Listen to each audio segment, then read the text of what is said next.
দর্শক আসসালামু আলাইকুম। শেষ মিনিটে এনরিকের ম্যাজিক্যাল গোলে বড় জয় পেল রিয়াল মাদ্রিদ।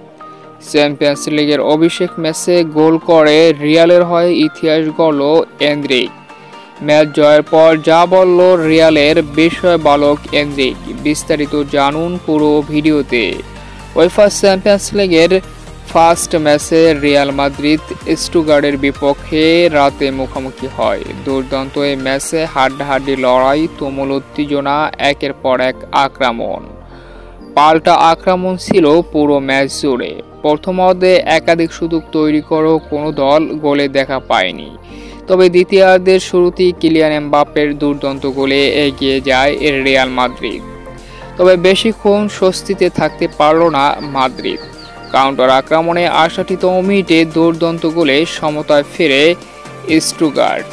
এরপর ৮৩তম মিনিটে মদ্রিচের দুর্দান্ত কর্নার কিক থেকে লাফিয়ে উঠে অসাধারণ হেডে রিয়ালকে এগিয়ে নিয়ে যান রুডিগার।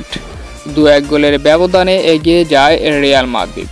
শেষ মুহূর্তে বেলিংহামের সাব হিসাবে মাঠে নামেন রিয়ালের বিষয় বালক এনরিক।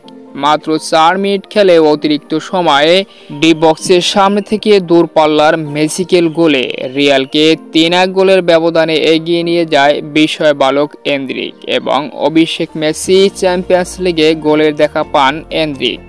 শেষ পর্যন্ত ৩-১ গোলের ব্যবধানে স্টুটগার্টকে হারিয়ে দুর্দান্ত এক জয় পায় রিয়াল মাদ্রিদ। তবে পুরো ম্যাচ জুড়ে অসাধারণ খেলেছে রিয়ালের বিপক্ষে স্টুটগার্ট। ম্যাচ শেষে এনরিক বলেন, গোল করতে পেরে আমি খুশি।